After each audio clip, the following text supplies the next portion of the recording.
There are 5 hidden truths that'll decide if the Anvil Asgard earns her keep.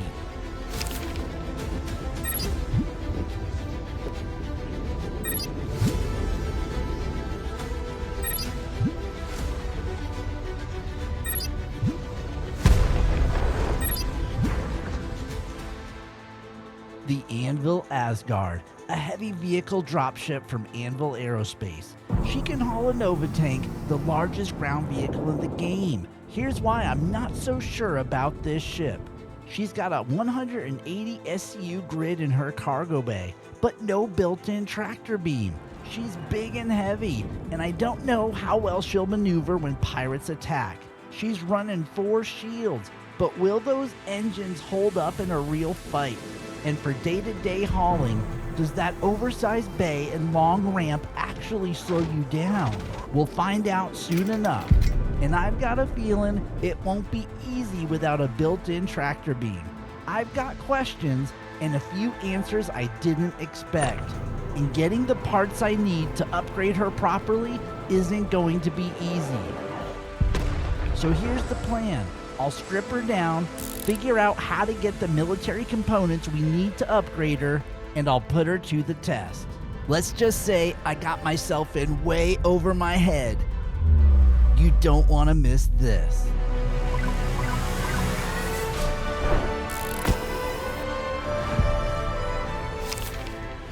Hi, I'm Dusty Star, and today we're tearing into the Anvil Asgard. People say she can do it all, but there are more elegant solutions to cargo hauling in the verse. Does she deserve a spot in my hangar? Stick around, I thought I knew the answer until we took her into the field. Introduced in 2954, the Anvil Asgard expands the proven Valkyrie platform. It's a heavily armored vehicle dropship built for planetary assault and field logistics. With a 180 SCU cargo grid and redesigned ramp system, the Asgard can move freight or heavy ground vehicles like the Nova and the Atlas series. And yeah, you'll want to remember that ramp. Reinforced framing and high-capacity shields carry forward Anvil's reputation for frontline reliability. And inside, she's built for long missions, full crew quarters, a galley, and storage for the field. The Asgard takes the Valkyrie's combat DNA and scales it up for sustained operations across UEE space. The Asgard's layout follows Anvil's typical no-nonsense design. The man turret sits below for full ground coverage. Midship, you've got step access for quick entry. Around back, a wide rear ramp for vehicles and cargo. Up front, the Anvil carries 6 forward-facing hardpoints, 2 in the nose, and 4 mounted mid-hull for massive forward firepower. Missile racks too, 16 size 3s locked and loaded. I'll show you what they can do in the upcoming combat test.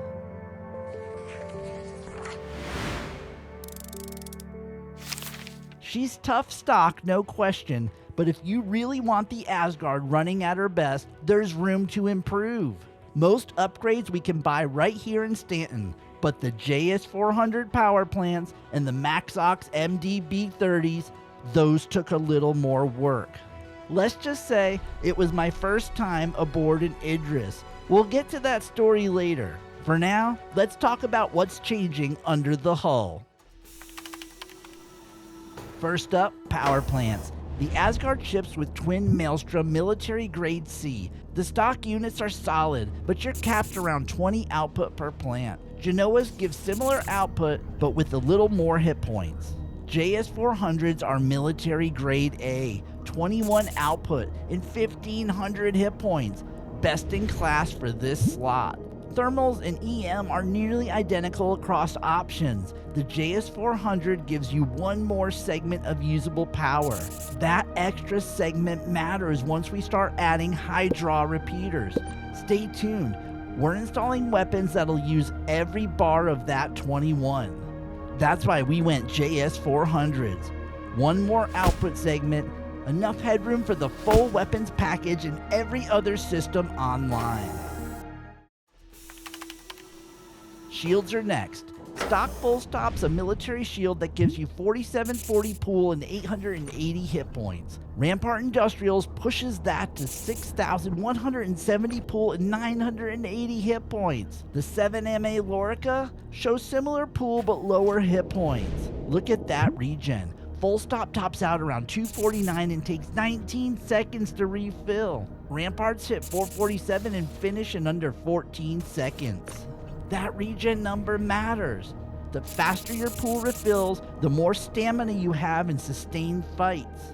So we're going with Ramparts. Biggest pool, fastest regen, the most durable Asgard you can get. Coolers are next. The Asgard ships with twin Arctic military grade C. Coolers don't matter much right now, but they will eventually, and will be ready when they do. The Arctics have one of the lowest minimum power draws in class, with strong overall cooling output.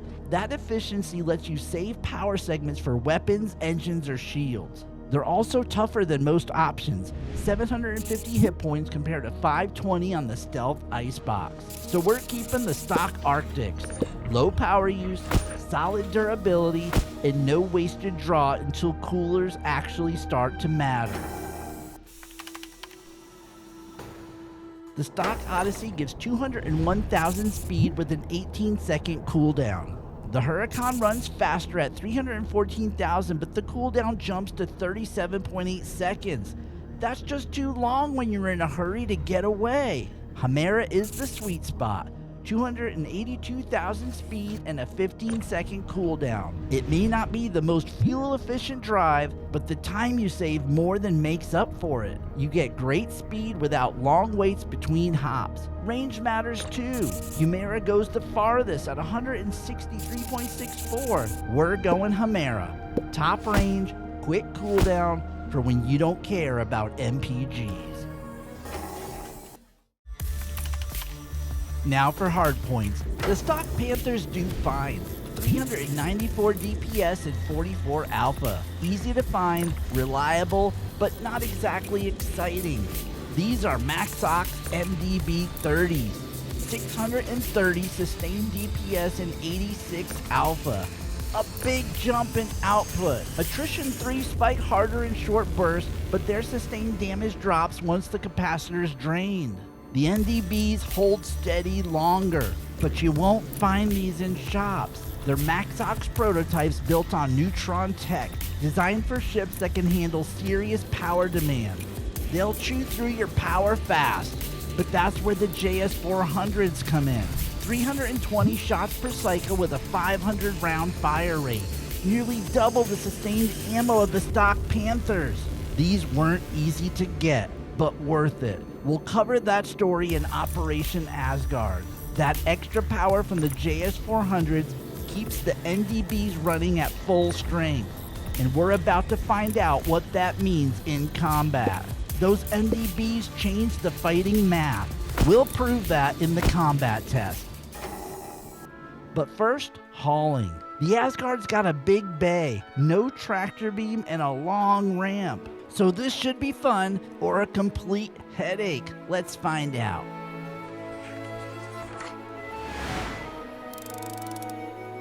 The Asgard's got a 180 SCU bay on paper, so I took a couple of Kovalex contracts that'll push her past her limits. Both are picking up from the same Kovalex distribution center down on Microtech and dropping off back here at Port Tresler. One loads quartz and corundum, the other scrap and waste. Not exactly high-value cargo, but a good mix for testing. Together, that's 182 SCU, a little more than the Asgard can technically hold, and Kovalex even suggests bringing a handheld tractor beam. You know what would be great? If the Asgard had a built-in tractor beam. So yeah, we're gonna have to improvise. I've got a max lift handheld, plus I loaded up an Argo ATLS. That's the Assisted Transport and Loading System, or ATLAS. Between the two, we should be able to move freight fast, at least in theory, but we'll see how well it works with the Asgard's long ramp and huge bay. We're running her full, so let's see what happens when we hit that grid limit. Coming in over Kovalex Distribution Center, just need to find us a landing pad.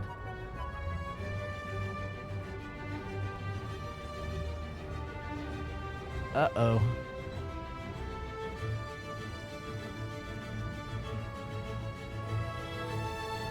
Every single pad is full. We've got nowhere to land. For a second, I thought this run was dead in the water. But then I remembered, Kovalix has internal hangars too. Alright, plan B. Let's see if we can pull this off indoors. Swung the ship around so the ramp lines up with the freight lift. If this works, we'll load directly from the ramp.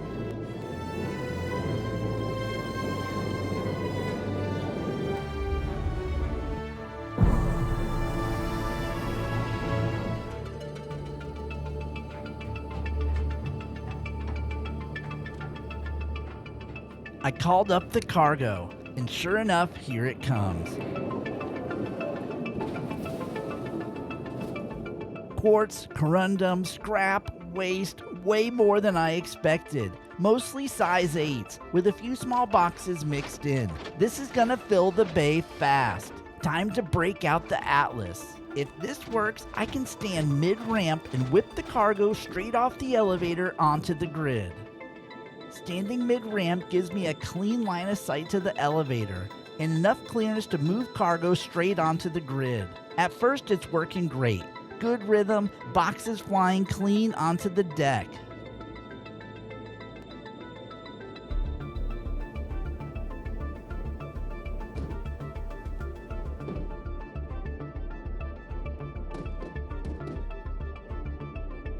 But I can't see the whole grid from here. The Atlas gives me range but no perspective. Now they're piling up by the door. Half of it's landing right, the other half not. Alright, time to call an audible. The Atlas can move mass, but it's not built for finesse. So I swap to the max lift, better control and a bit easier to aim. Restacking the bay by hand. Not ideal, but it works. The rest of the boxes? Just tossing them in wherever I can make them fit. Not perfect, but close enough.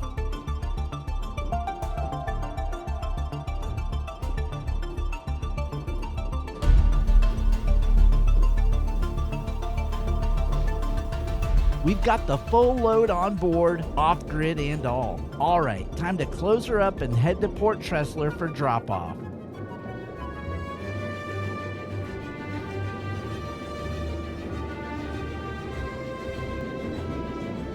Heading back to Port Tressler with a full load on board. In theory, the Asgard's heavier now, but she's handling it better than I expected. That's truth number 1, steady under load. Full bay, smooth stick.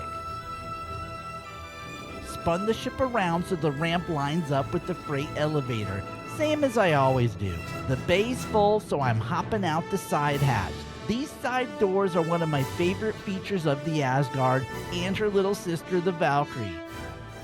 Back in the Atlas, time to unload. Same process, spinning, lifting, and tossing.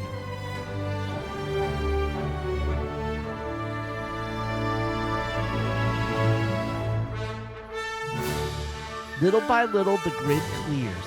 And there it is, the last box.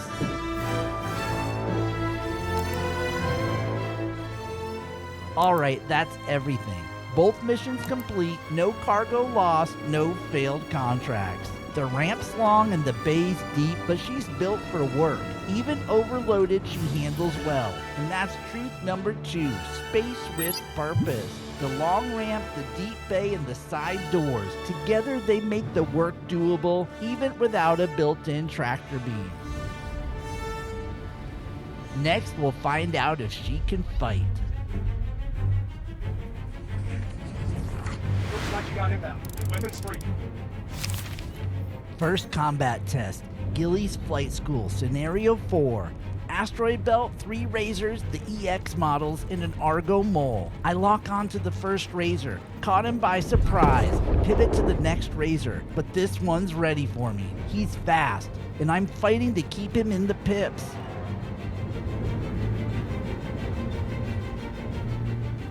I'm shooting like crazy, but every round's missing. Then he turns towards me, and I finally get a clean shot. His shields drop fast, hull turning red, but he pushes hard, burning even faster. He comes straight at me, Hellion scatterguns lighting up the cockpit. My shields flash red, but I trust the ramparts. Didn't flinch, held the trigger, stayed on him, and he popped. 2 down. Last Razor swings across my nose. I swing the ship and open up. He loses control and slams into an asteroid. That's 3. Now it's just me and the mole. He's hanging back trying to keep distance. Missile lock. Fire. 2 away. Both miss. He's coming straight at me. I light him up with the NDBs, hits are landing, rear engine's red. I see it flare as he zips past. I roll around and line him up again, unloaded on him, shots hitting solid. The NDBs are just chewing through that hull. He's breaking apart. Loops again. He's completely red. One final pass, and Gilly calls the hit. Mission complete. There we go. Another lesson in the books. Hopefully you can feel yourself in. That's truth number 4. Wrong job title. She looks like a dropship. She fights like a combat freighter. The Asgard isn't just a carrier. She's a hitter. I hit Quantum and I'm off to the next mission. Next run, Gilly Scenario 5. This one's all about survival under pressure, missiles, countermeasures, and staying calm when things get messy. First target, a freelancer miss. Heavy guns, decent shields. Let's see what the Asgard can do. First missile's away. Direct hit. Second one's not tracking. Switching over to NDBs. Shields drop. Hull turns red, and that's 1 down. Wave 2, Saber, Firebird, and a Vanguard. This is where it gets interesting. The Saber's dancing around me while the Vanguard's lighting me up. Shields are flashing, but the ramparts are holding and still stable. That's truth number 5. Fails gracefully. Shields dip, systems take a hit, and the Asgard keeps fighting while the pool comes back. The Saber's fast, looping wide, trying to get behind me. I swing the ship and keep him in my pips. He turns right into my fire. He flinched, I didn't, that's 2. Now the Vanguard. He's tougher but slower. He's damaged, can't break away. I close the gap and finish it.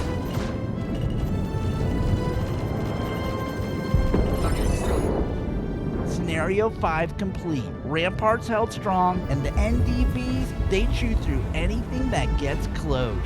She's proven in combat, no question about it. But the truth is, these upgrades didn't come easy. Before we could even run these missions, we had to fight just to get the parts.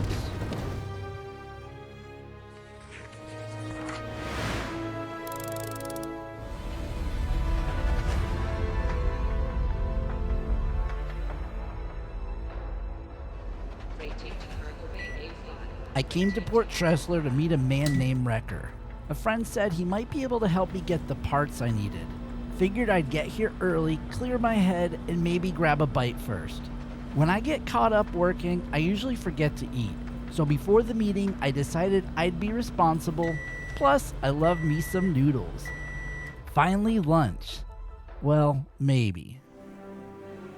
Normally when I upgrade a ship, I grab parts from Cousin Crow's or Platinum Bay. But the Asgard isn't most ships. She deserves the real thing. Military grade A power plants and NDB repeaters. The problem is, you can't buy those anywhere.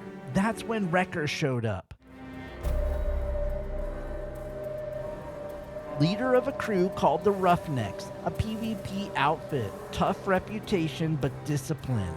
He told me to come unarmed. I brought a sidearm anyway, and the noodles.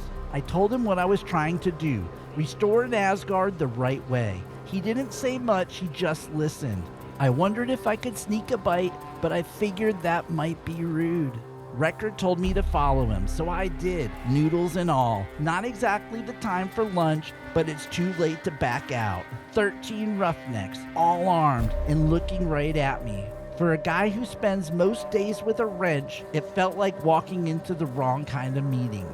Then Wrecker started talking. Said his crew's been running combat zones across Stanton and Pyro, clearing Ninetales, taking contested zones, and pulling salvage under fire. He told them I needed help getting parts from Hathor. Said it wasn't about a payout, it was about doing something different for once.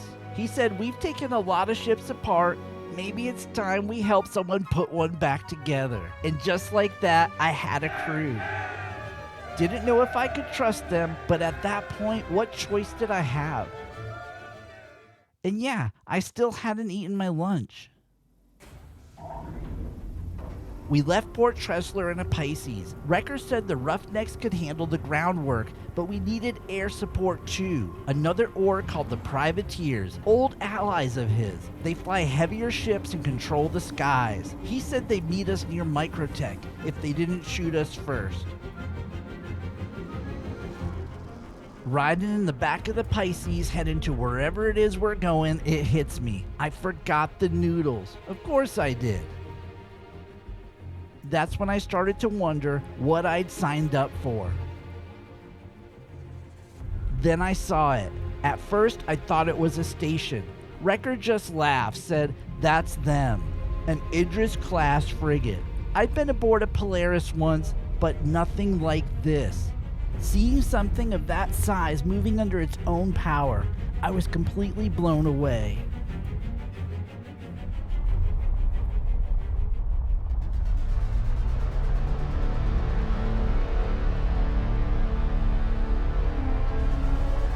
Suddenly, I heard the sounds of engines outside.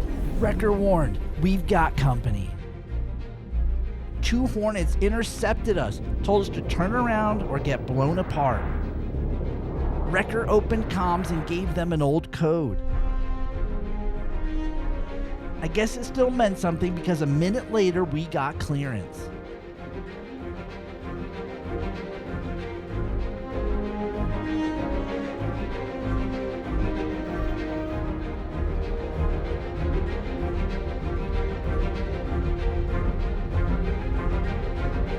When those doors opened, I stopped breathing for a second.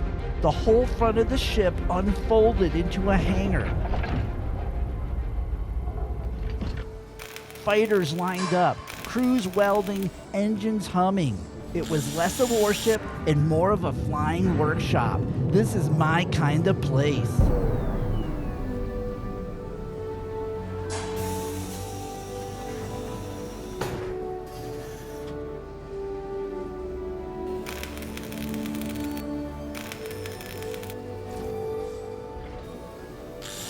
That's when I learned how the operation worked.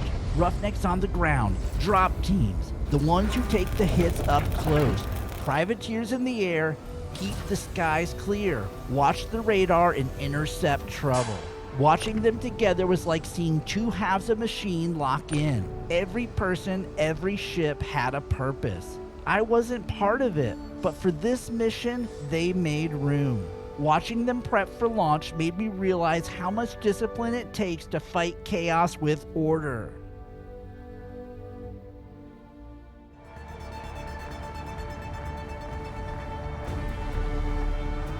When it was time to move, the Roughnecks rolled out 2 Asperia prowlers. Stealth loadouts, low lights, low color, just armor and silence. They call them dropships, but they haul cargo too. That's how I'd get the parts out once the zone was clear. I'd never dropped in one before. Wrecker told me not to touch anything. I was fine with that. We hit atmosphere over Daymar. The hull started to shake and you could feel the shift from space to gravity. It's the kind of sound that makes you question your decisions. Hathor mining facility isn't a tourist spot. Old garages, broken structures, enough salvage to start a small war. You can find anything down there if you're willing to fight for it. When we touched down, I looked up. The Idris and 4 fighter escorts were circling above, engines glowing against the clouds. For a second, it looked peaceful. Then shots started. Everyone hit cover. A Ninetails came out of the fog. He didn't last long. One of the Roughnecks dropped him before I could even react. Once the path was clear, we moved fast. The garages were locked. Needed a key card. Wrecker motioned us to a side building. Inside, he found a terminal and made us a new access card. The guy's as calm under fire as I am with a wrench. With the card in hand, we headed over to the big blue door. The Asgard with the skull was covering the approach. Its Nova tank rolled by, turret scanning the ridge. I could feel the shockwave every time it fired. Wrecker swiped the card and the door opened.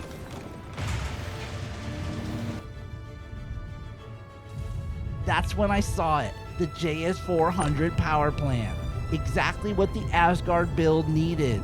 I grabbed it and started hauling. Gunfire echoing, Roughnecks calling positions, Hornets overhead trading shots with whatever was left of the Ninetails. Loaded it, locked it down, went back for more. By the time I looked up, both prowlers were packed with coolers, repeaters, shields, enough hardware to rebuild half a fleet. We loaded up, sealed the ramps, and took off. The Idris was already pulling away, escort sweeping the air clear behind us. I watched her fade into the clouds. We'd made it. Wrecker set a course for Microtech. The Prowler hummed. The stars stretched. I finally exhaled. The job was done. 7 hours of flying, fighting, and hauling parts through a war zone, all for a handful of components you can't buy anywhere.